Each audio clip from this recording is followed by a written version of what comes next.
G'day and welcome back to Shadowrun Hong Kong.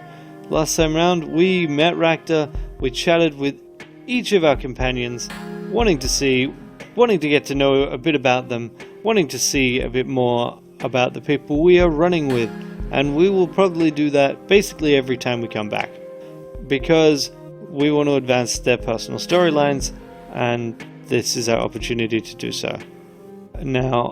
Now let's talk with the shopkeepers. So we're going to start with Crafty Xu, even though we got no spellcasting, so we're not going to buy anything here. A mild scent, sweet and slightly herbal, is the first thing you notice upon entering the old shop. Its quarters are cramped, made smaller by the display cases and furniture packed inside. The walls are lined with bookshelves, and the tables and chairs are stacked with old tomes.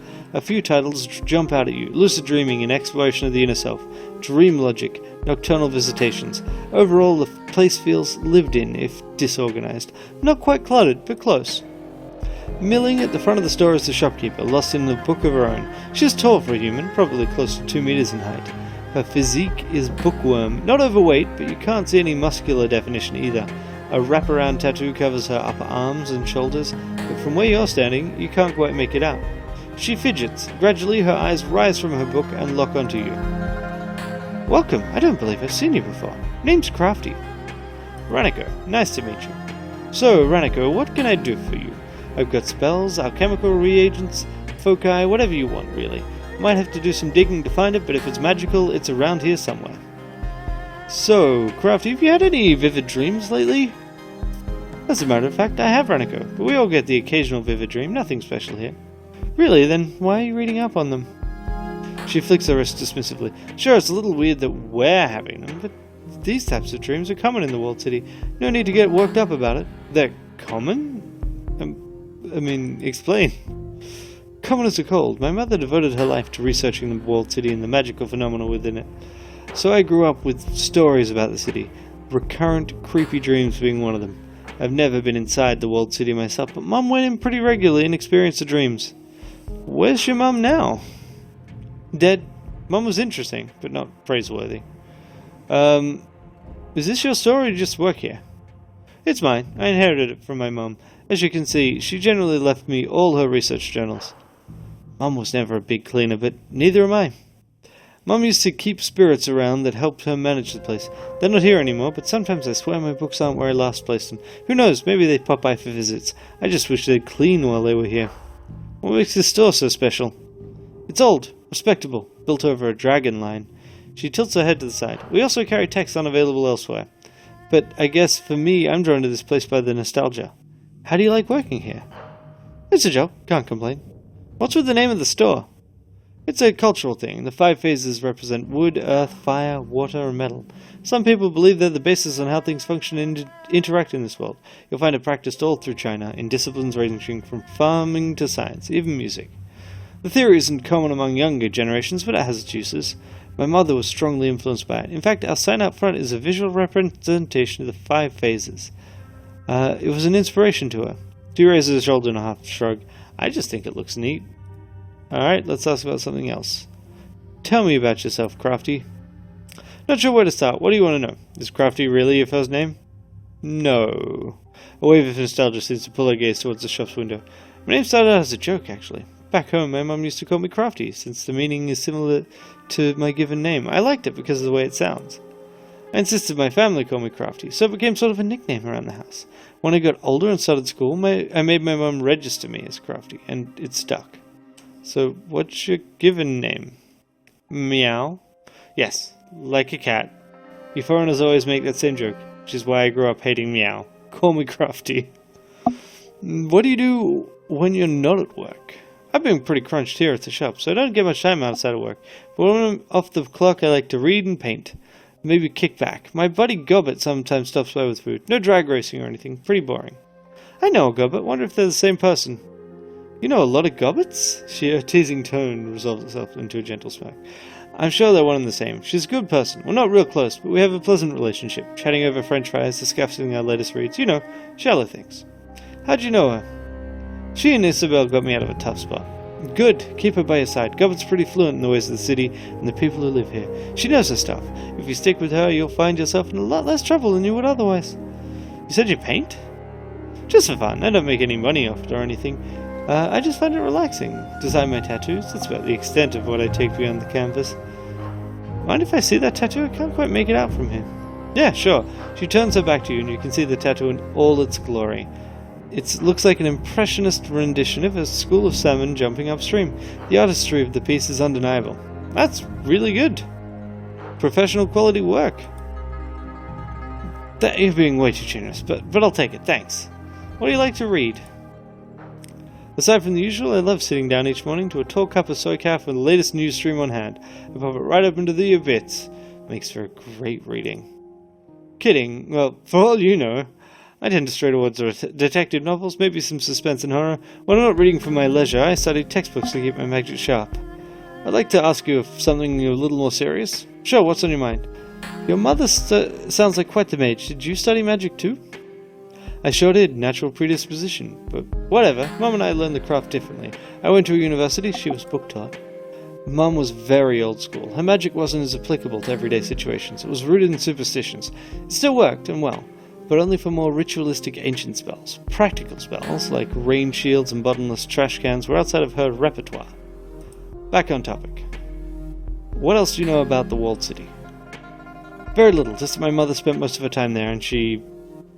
well, it messed her up. Is there anything specific you want to know? What can you tell me about the city? Where to begin? The Walled City's always been a hellhole. Started a bad place, it's still a bad place. Crime's drawn to it like a magnet. You can't enter the city without a security guard on each elbow. But not even that will guarantee you safe passage. No one famous or rich or memorable has ever come from that place. The only thing it's known for around here is its shitty reputation. That's about the gist of it. There happens to be a whole library here, and just happens to be the foremost location for Walled City text. I'm sure you can fill in the blanks. I get the feeling that your relationship with your mother was unusual. You better believe it, she was obsessed with the Walled City. Put it before everyone in her life. Mum ate, slept, and breathed that city. Was something fueling that obsession? Yeah, actually.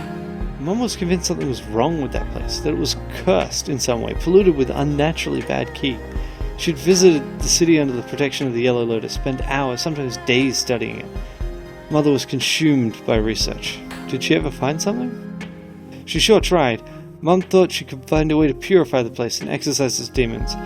Her obsession with the Walled City grew, and she devoted more and more of her life to breaking its curse. I wish I could say she fell off the radar, but really, the rest of the world fell off of hers. I'm sorry, Crafty. Must have been hard for you. It is what it is, and here I am. It sounds to me like you don't believe in your mother's research. You can see Crafty studying you. She exhales through her nose, and it seems as if she's considering something. I know we've just met, Ranneko, but you have a generous ear. I don't mind discussing my mother with you, as long as we keep the details between us. Mother's research was stupid. Just plain stupid. She wasn't stupid herself. No, Mum was very bright. But her obsession was downright unhealthy. Anyone could see that. The Walled City is a toxic place, home to dark spirits and astral influence, but Mum believed in a singular curse at the heart of the place. When you say toxic, what do you mean? My mother failed to change the Walled City, but the time she spent inside changed her. She grew sickly and became moody, irritable. She suffered night terrors the rest of her life. Crafty languidly sweeps a small clump of dust off a new book. Must have been difficult to watch her decline like that. It wasn't just that. The breaking point for me was her ridiculous obsession. I refused to indulge her, and it drove a wedge between us. Neither of us were willing to relent. A small bitter laugh escapes her throat. I guess we had that in common. Stubborn until the end. So after Mum died, I turned my back on her work and left the Walled City and its people to themselves. It's a toxic site beyond rehabilitation. I do my best to ignore it. At least I've tried. Now these nightmares are leaking out of the Walled City, and I wonder if I can still ignore it. We always have a choice. You're right, but not everyone's choices are weighted evenly. I just don't think I can turn a blind eye to what's happening here. I have my mother's journals, I have the means to try and help. It's sure to dredge up bad memories, but if it helps my friends, it might be worth it. I don't know. I guess I have a lot to think about. Thanks for lending me your ear. I've been thinking about the dreams. Can I ask you something? Go ahead. Why do you think they're affecting people outside the Walled City? It's definitely strange. Until now I thought the dreams were nonsense, that my mother just had night terrors because of her madness. But it's really happening. Not just to me, to others around Heoi. These same forces drove my mum insane, and they're edging our way into our subconscious. I'm wondering if there might have been something to her ravings. Maybe. I've been skeptical so long, it feels almost blasphemous to consider it. Maybe the walled city's curse is real. I just don't know. Well, maybe you can learn something from your mother's journals. It's true, but my mother's notes are scattered throughout the shop. Most of her research is scrawled in the margin of books you see on the shelves and stacks all over. The clues we'd need to follow these things out could be in any of these volumes. And there are thousands of them. Let's go with... I have a bad feeling about these dreams, Crafty. If there's anything we can do to get to the bottom of them, we have to take the opportunity. Yeah, I know what I have to do. It's just damn, look at them all. She tiredly looks down at the book she was reading earlier. Guess I won't be finishing this one anytime soon. Alright, Ranneko, I'm gonna get started, but it'll take time. The House of Five Phases is jammed from floor to ceiling with books. Any of them could hold valuable information. Check in once in a while. I'll share my findings with you. Alright, sure thing. Keep me updated. Will do. And I'd like to just see what you're selling. So this is where you get your mage items. I'm pretty sure she restocks partway through the game with more things. So for me, I can't actually use any of them because you can see required casting. You can buy and give to companions, but it's not really worth it, to be honest, as far as I remember. So the only thing that I can get here really is Shamanic Salve, which is simple magically prepared salve that heals for 4 HP. So this will give us another healing item, and I'm not interested in doing that. And I did sell the taco, so yeah, we're all good. Alright, thanks Crafty.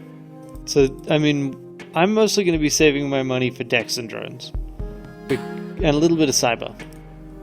Alright, let's chat with Jin. As you approach the small landing, you see 3 men, 2 elders and a younger man, hunched over a go-board. The juxtaposition of the 2 white-haired, white-bearded men and the black-haired man is almost comical. Together, the 3 resemble the small black and white stones of their game. Despite the variety of ambient distractions, the 3 men remain acutely focused on the game. One of the elders, a round-faced man with a beatific smile, carefully picks up a black stone and places it on the board. His opponent snorts and a small smile flashes across his face. Almost carelessly, he snatches up a white stone and deposits it on the board. The smiling man groans and the long-faced one proceeds to collect several black pieces off the board. Ah, you got me there, Jin. He laughs, a pleasant full sound. It trails off, he spots you watching the game, a broad smile brightens his cheeks. Why, hello there, young man. Something you need? Just a gawk at you. It's your turn. Name's Ranneko. Got a second to answer a couple questions? I could use a short break. How about you, Jin? Fine, a short break. He turns, he looks to be in his early 30s, but it's hard to tell. The skin on his face is smooth and supple, with the only suggestion of creases the eye, mouth, and forehead. But small gestures and a blink, a fill over his nostrils, reveal the lines of his face. The man's eyes rest on the go-board and study the elders. He nods. Been hearing about strange dreams here and here. Have you ever had any nightmares recently? What a coincidence. Wasn't but an hour ago that we were discussing the very same thing. We've been having bad dreams. Every one of us. I've had them. We should compare notes. What did you dream about? Is that right? Can't say I'm comfortable giving a stranger the details about my dreams. Don't mind him. He's always a poor sport. But he raises a good point. Some of our dreams contain information best left private. It's just as yours do, I'm sure. Having just met, how can we be sure you'll respect our personal information? I'll tell you. The younger man's voice cuts through the din like a razor. The elders fall silent.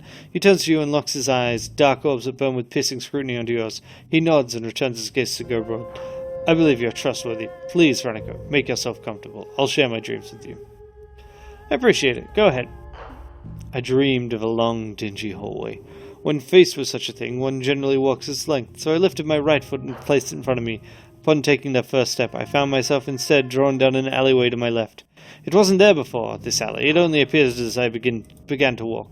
As I moved down the alley, I found myself surrounded by friends and loved ones. They all stood there, watching me with smiles on their faces. As I passed each one of them, they fell to the ground in my wake, dropping like puppets with strings cut. Somehow I knew that if I followed this dream to the end, I could have everything I ever dreamed of. But I worked before I could reach it. I, too, saw the long hall. My own experience was different. The far hall was off in the distance, and I was looking down it from a strange angle, as if I were perched high on a wall high above.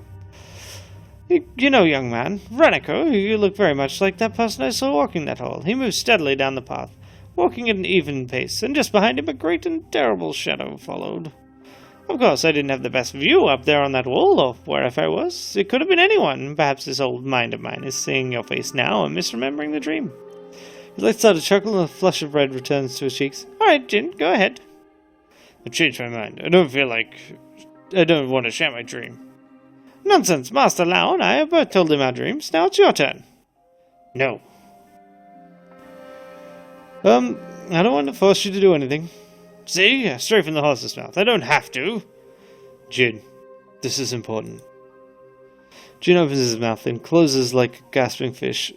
But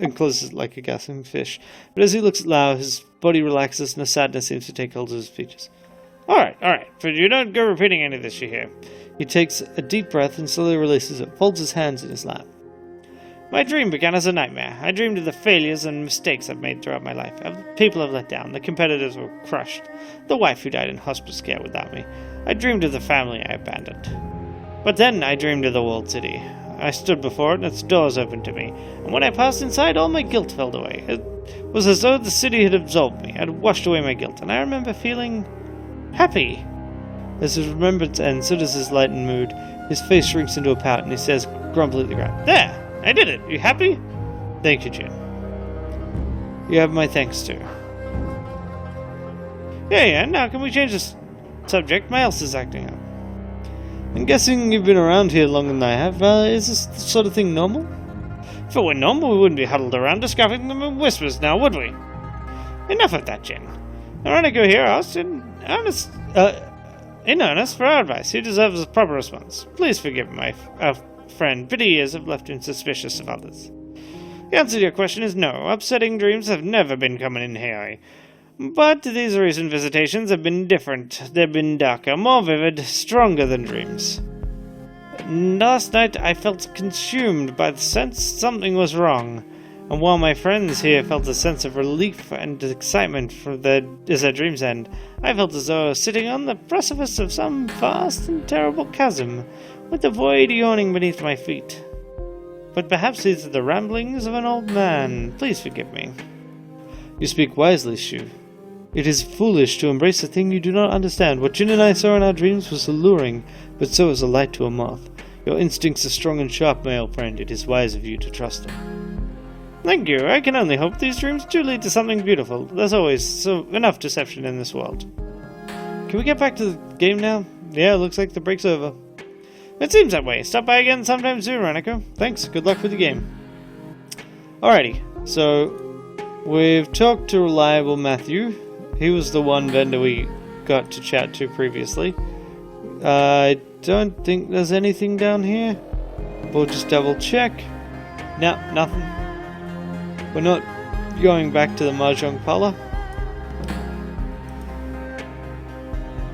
Okay, so here up this way is Spiders, as I recall. Yep, Spider Shen. So this is the vendor you'd chat to if you were an adept. Despite the wind and raining pelting Heoi, the proprietor of this stall, a monk, judging by their outfit, is unconcerned. The monk's expression is indifferent, though hardly placid or serene. Muscles show as tightly wound metal bands beneath the skin, ready to snap in any direction without warning. What's more, the monk's robes are anything but ordinary. Certainly, silk makes up the base outfit, but it's paired with high-impact ballistic armor, heavy-duty boots, and a bandolier of throwing knives.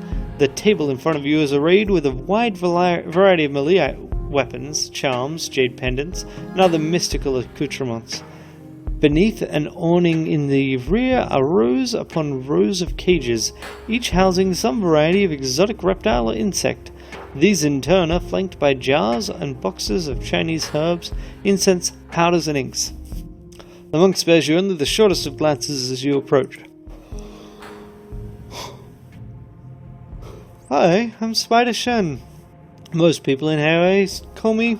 Sorry, I am Monk Shen. Most people in Heoi call me Spider Shen, on account of the spiders back there.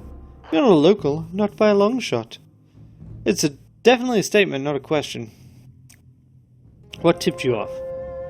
Shen smirks crookedly, 2 teeth peeking out from between thin lips. Body language. You're not afraid to look me in the eye, for one.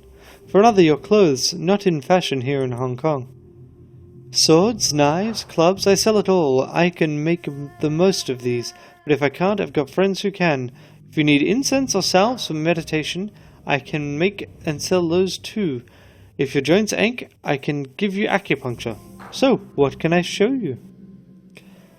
You're a monk and a weapons dealer? Yeah, where else would ancient masters have gotten their legendary swords and spears? Down at the mall? I was back at Wudang Mountain for 15 years before coming to Hong Kong. I've been practicing Xing Yi Quan my entire life. That's how I learnt the herbs as well as the forms.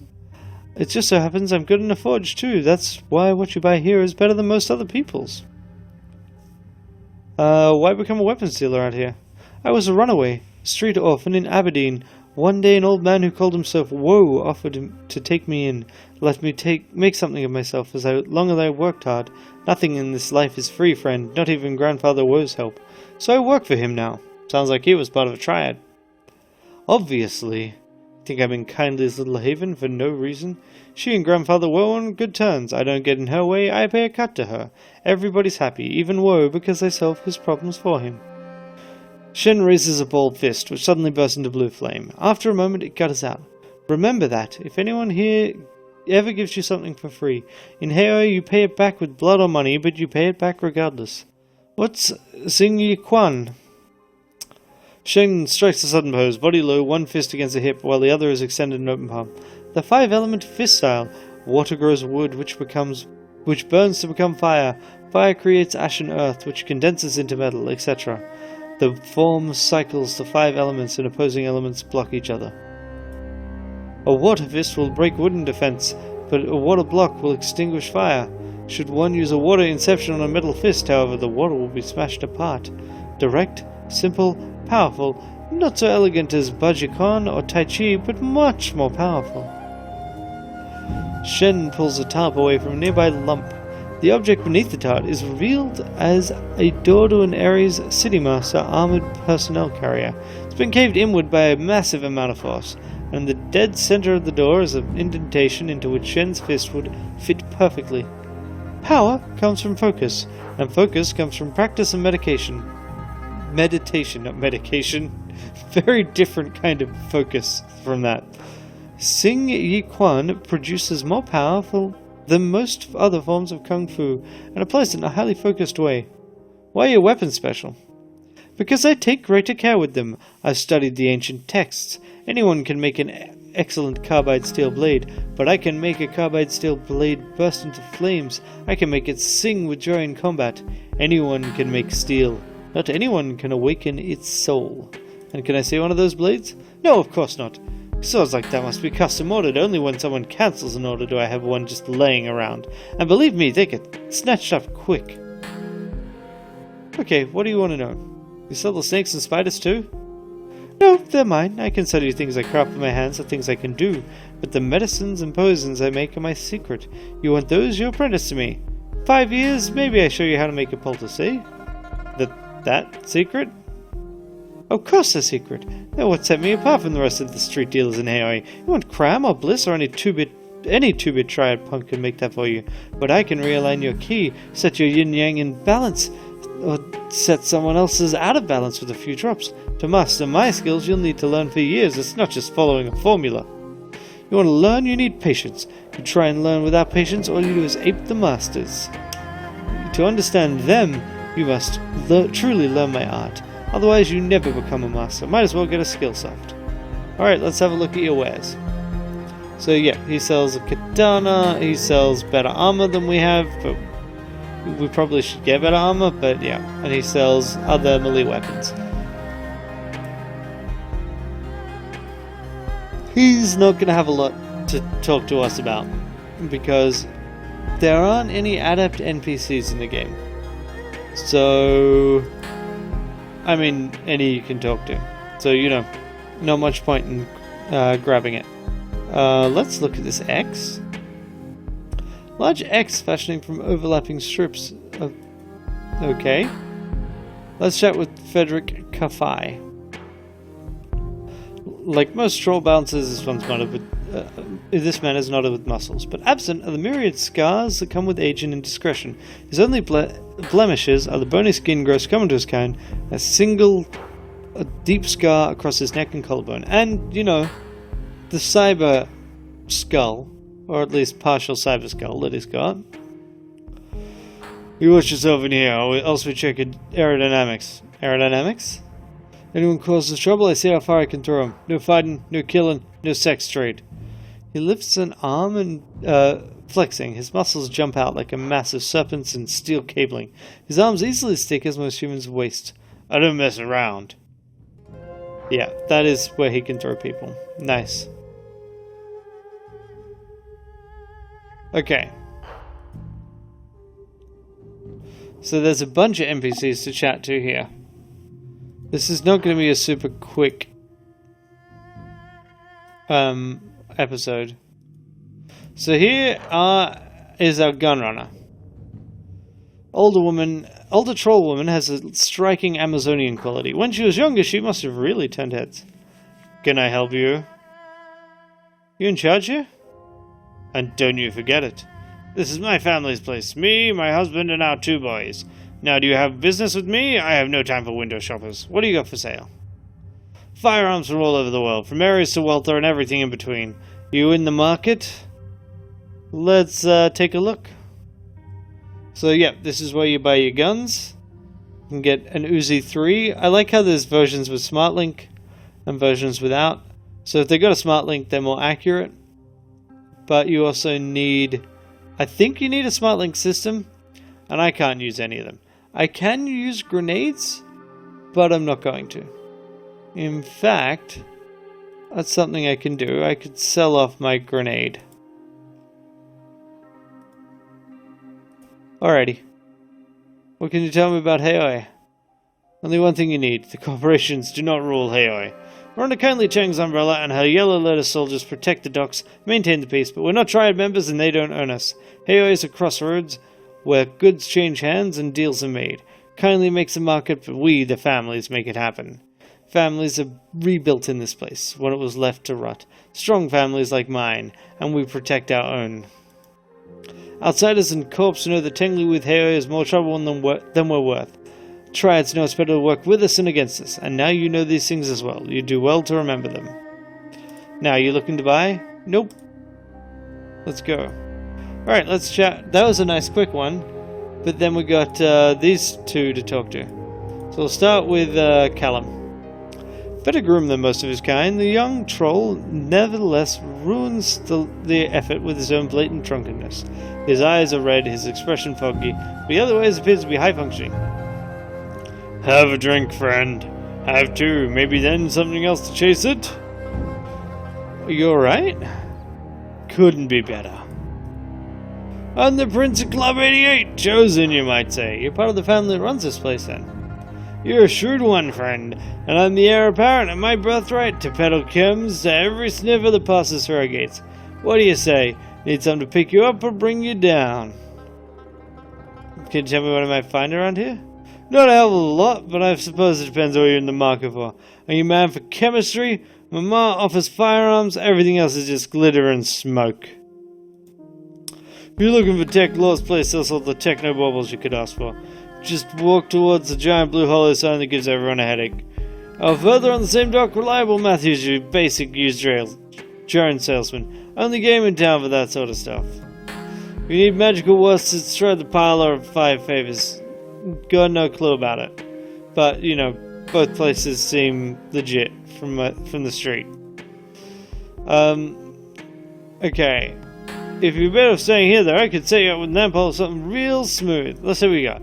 So this is where you buy your combat drugs.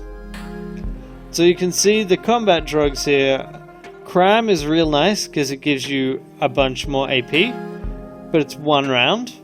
But it lets you get somewhere. You can get ones, I think, that boost you for more than 1 round, but this would give us an extra turn, basically, which is pretty nice. And +2 movement, which means you can go real far. But we don't care.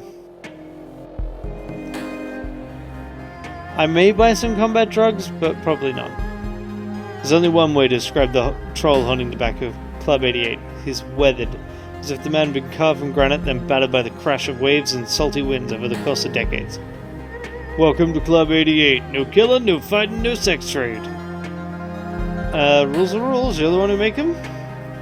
In part, along with my better half. I'm Henry Cafe, owner of the club. If you're looking for guns, speak to my wife. If you're looking for farmers, speak to my son Callum. And if you're looking for trouble, you'll be seeing my son Frederick. Briefly. I'll leave you be. Alright, so yeah. Guns, drugs, don't care. But we'll probably talk to them every so often to see if anything new pops up. So this next place is the one that we'll probably be going to whenever we have a real nice payday. Won't go to them too often, because we've only got so much flesh to get cut away. You again? Thought I told you to fuck off. Yeah, you started the engine out there for a minute. I'll check on that. Our door gives several heavy metallic clicks as a dull rumble like heavy bolts slaying back, and a green light flashes on the terminal. The door appears to be unlocked. You can enter the clinic. So here is our cyberware clinic. Chrome Alley. And here is 10-armed Ambrose. This clinic looks like it just hosted a party. Spindly mechanical arms swing down from unobtrusive wall mounts, pulling down crepe paper ribbons and scooping food platters and empty beer bottles into biohazard bags. A severely crippled Caucasian man sits in a wheelchair amid the maelstrom of mess and robotics. He's in his 40s, thick beard, tungsten earrings, beer belly, one cyber eye, both his legs are missing, one at the hip, the other one at the knee. He only has one arm and only 3 fingers remain on the surviving hand. His arm and face show the scars of reconstructive surgery. He grins widely at you, regarding you with bloodshot eyes. He's clearly hungover. Hey, I'm Ambrose, he shouts cheerfully in English, his words piling together in a loose Midwestern accent. Can't do that. Not gonna try. They call me Ten Arms. Welcome to the Kong, fellow Cassian. He chuckles, his chest shaking with mirth. A Waldo arm springs to life and swings over to him. Its menacing metal pincer momentarily sets a cigarette between his lips, just long enough for him to inhale it. Kindly says you're alright. What can I do for you? You're a doctor? Sure am. I'm a rigger doctor, a rockter! Ambrose bursts into laughter, then stops, clutching his head. Oh man, I cannot laugh today. Too much partying last night. It hurts. Not board certified, but don't worry, and I should be. I'm full-on skilled. My work's Yellow Lotus is guaranteed and precisely in accordance with World Medical Association standards. Everybody in Heoi comes to me, 'cause I'm the only option. Ambrose chuckles delightedly. Very well, Rockter. Right on, let's get you tricked out, unless you just want to bullshit, which I'm down for. What do you do here? What do? I tune ups and engine rebuilds. On your ass, I do it all. First aid, second aid, surgery, cybernetics, obstetrics, euthanasia. I'm your one-stop shop for health and beauty. Well, maybe not beauty. Can you install me with combat wear? You know it. You got the coin and the essence, and I'll trick you out like a bulldozer with ground effects and a turret. I've got it all. Bionic limbs, wired reflexes, decker wear, blood filters, synthetic muscle, bone lacing, grease bearings, ground effects, tight bolts. Full range of Chrome Alley services is something we like to keep beneath the HKPS radar. Ambrose winks. What sort of mechanical services do you offer? Oh, nothing you'd be interested in. Right now I'm just doing engine mechanics and electrician stuff. I set maximum low and reliable Matthew any work they can handle. It's really just a hobby and service to the community. I make my nut with the clinic. He looks fondly over at the massive, partially assembled V8 engine occupying part of the operating theater. That baby's gonna be a goddess when I'm done with her. Let's talk about something else. Your front door could stop a bulldozer. Why so fortified? Are you kidding? Have you seen it? Did you have any idea how much all the stuff in here is worth? This is a high capital operation, friend, and life's dangerous for a guy missing most of his members, tooling up smugglers and criminals. Let me tell you, someone who busts through here, they're going to be in for a world of hurt. There's a lot more than pipes and wires in the false ceiling, and they got Kindly's crew and the Club 88 boys on the panic button. They know which side of their bread's chromed on. What, you think you're trying to knock me over? He laughs uproariously, but it's not clear if he's kidding. Show me your services. Sure thing, tune up or spare parts. I'll take that V8 engine and a box of chocolates. Ha, I like you. You got taste, but that engine is family. Seriously, what do you want? Let's look at cyberware. Okay. So, the skill-wise, not really going to help us, right? Because it's not going to give us the skill we need, even though it will boost stats. So, none of these we care about. I mean, the Ranneko one wouldn't be too bad, but yeah. Hand raisers, no. Data jack we've already got. See, you come with it. Nice and easy. You kind of have to if you want to be able to do any rigging. So, we could get an eye data jack at some point, which would make us sneakier, which is kind of nice. But otherwise, right now, obviously we can't actually afford anything right now. I don't see anything that we care about. I'm sure something will come up though. What we'll want to do is we'll want to get something that'll increase our mental stats when we can. But yeah, all we got right now is the stuff that's already installed on us. Alright, so we'll exit that and we'll show us your services, your medical supplies. So these are things that we're going to need more often, basic med kits. For the most part, I'm going to try and use my companions because they get restocked for free for our purposes. So, but I'll probably need to buy a few every so often. And drone repair kits. So, drone repair kits are in fact going to be in a significantly shorter supply. Wait. No, there were things to look at. Back in. What's over here? The electro furnace has been built out as a medical clinic and a machine shop. The air is alive with the rumble of furnaces, the cooling, and the hum of cooling fans. It's sweltering. The front area is more like a homey coffee house than a clinic lobby. Comfortable old furniture, used digipads, colouring books. The wall opposite the boilers is cluttered with a mixture of photos and prints, local artists' work, images of military vehicles, off-road racing, Rube Goldberg machines, personal photos, old-time Chicago gangsters, the Desert Wars Motorized Combat Division. Glance around the clinic space. The work area looks like a machine shop rather than a medical theatre. A roboticized operating table and a hydraulic lift supporting a partially disassembled V8 engine occupying places of equal importance against the north and south walls. Prosthetic limbs are racked overhead like a machine part. Heavy lift hoist is clamped to an I-beam. An impressive home computer sits built against a far wall. Several bulkier towers sitting under the desk fans whirring. Looks more like a sysadmin Decker's server station than a doctor's terminal. The floors are scuffed concrete stained with grease and old blood. Faint odors of ammonia, gasoline, and antiseptic mingle in the air. A large sign on the back reads, "Sanitary space. No spitting." Inspect the personal photos. Pictures are mostly of Heoi residents, holidays, and parties. 10 armed Ambroses and many of them.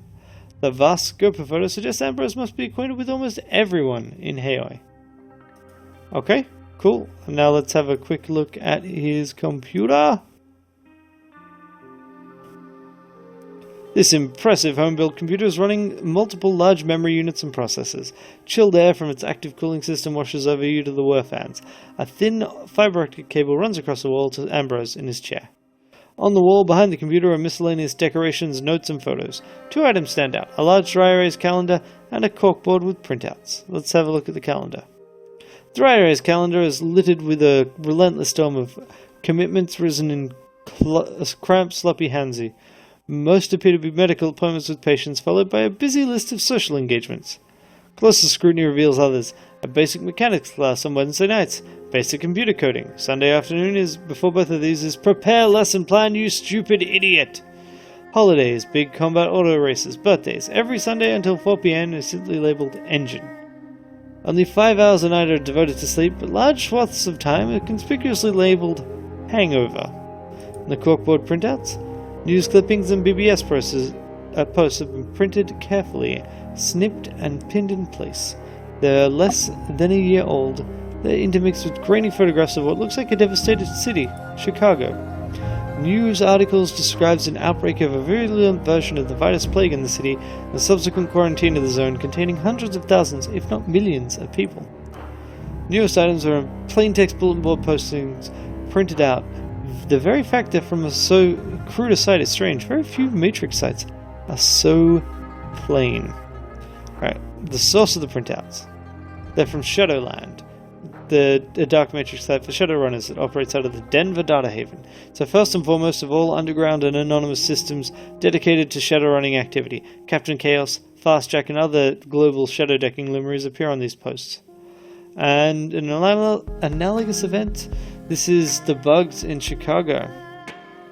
It takes a moment, then a similar set of described conditions comes to mind. The 900 Days by Harrison Salisbury, a detailed Russian account of the 20th century Nazi siege of Leningrad. So, yeah, this is kind of related to Shadowrun Returns. Yeah. So files smuggled out from the containment zone. They describe a cover-up, the detonation of a small nuclear weapon, and the catastrophic release of insect spirits into the city. The current conditions are, as reported by drones and escapees, horrific. So yeah, what happened is Shadowrun Returns is about Universal Brotherhood and insect spirits, and one of the biggest chapters was in Chicago, and they kinda won, at least partially, in Chicago. Alright, that's pretty cool. I mean, Chicago being a hellhole. Not fit for anyone to live in is not ideal. But yeah. Especially given that they tried to nuke the city and it didn't quite work. And now the very last shopkeeper, unless there's anything down here. Nope. Maximum Law. We also want to talk to for the quest, so that's why I saved him for last. Overhead, a gigantic hollow sign shines like a searchlight, screaming its message through the dim light. It hums and flickers, sputtering like an old engine. Fierce electrical crackles sporadically burst out of the sign's emitter, stabbing your eyes and filling your ears with static. Under the baleful glare of the sign, the rusty mini-barge's deck is stacked with electronics. Dilapidated stereos share space with crisply boxed servers. Ranks of discs and memory chips fill display cases padlocked under plexiglass. A short human in his late 20s stands in the middle, hands on hips, talking loudly into the air.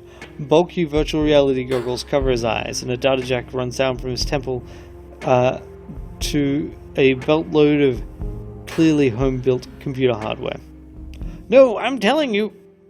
His voice is shrill, clipped. "Nobody uses KM3s, like nobody. They're shit. I don't care what Dang says. This Geoways uses SRP KM3s. They're stupid. Hey, flesh is rolling up. Gotta go." He turns to face you, goggles blank and enigmatic, blinking with tiny lights wrapped in duct tape. He points at your PDA. "I ripped that PDA. You work for kindly." He was lip work impatiently. "Yo, what do you want? Who are you?" "Who am I? You're new here, I get it. You don't know about me yet, but you will. I'm one of the guys that keeps this neighborhood running. This is Law's Technology Palace. Satellite territory of Wampoa. You step on the boat, you're in a sovereign state. I represent Wampoa here. I'm Maximum Law. The Maximum Law, yo.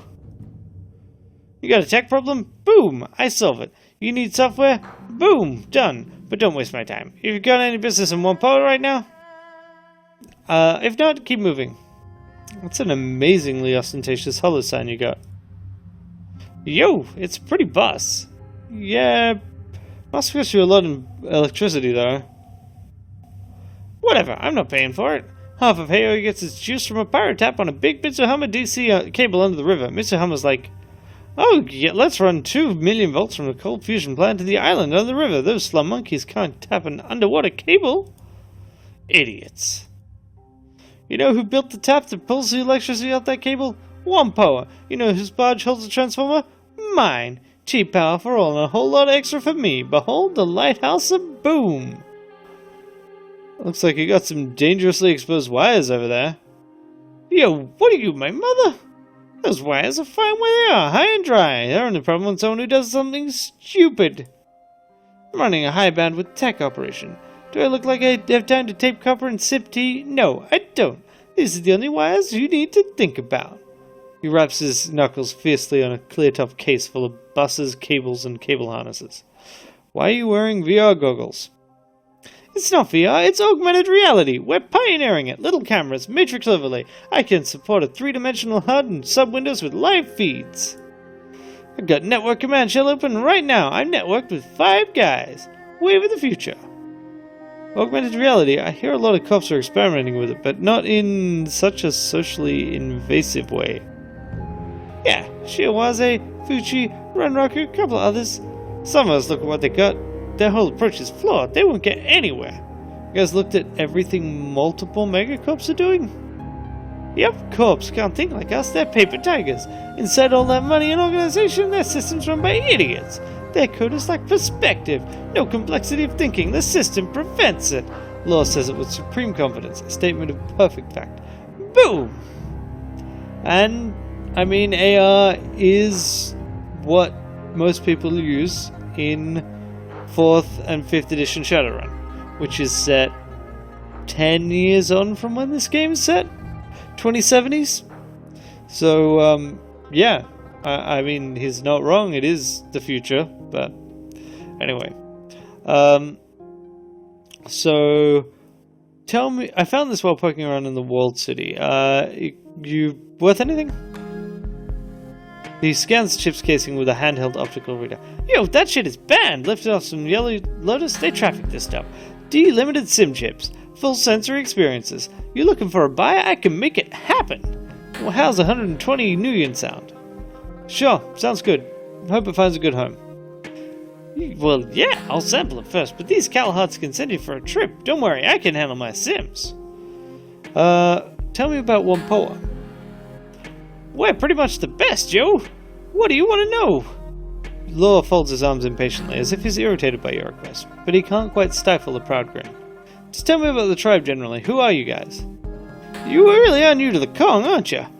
We're the Neo Matrix Collective. We run the Hong Kong Data Haven and the Kong Shadow Nets. We are the Kong Shadow Nets. Outside the covert nets, there's the rest of Kong. And in those shadows, you'll find threads of golden light like a vast spiderweb that carry information. Those golden threads and that web is Wampoa. My buddy Redstone wrote that. Pretty wicked, huh? Anyway, we're bleeding edge on the path to the singularity. We're doing things no one else is doing, except maybe Denver or Tokyo. Our homeland is the Matrix, and we're building a society of truth and expertise and information. You seem very outspoken, less modest than many Hong Kongers. Is that tribal? I'm more outspoken. Yo, I don't need the meat space rituals. Modesty is inefficient.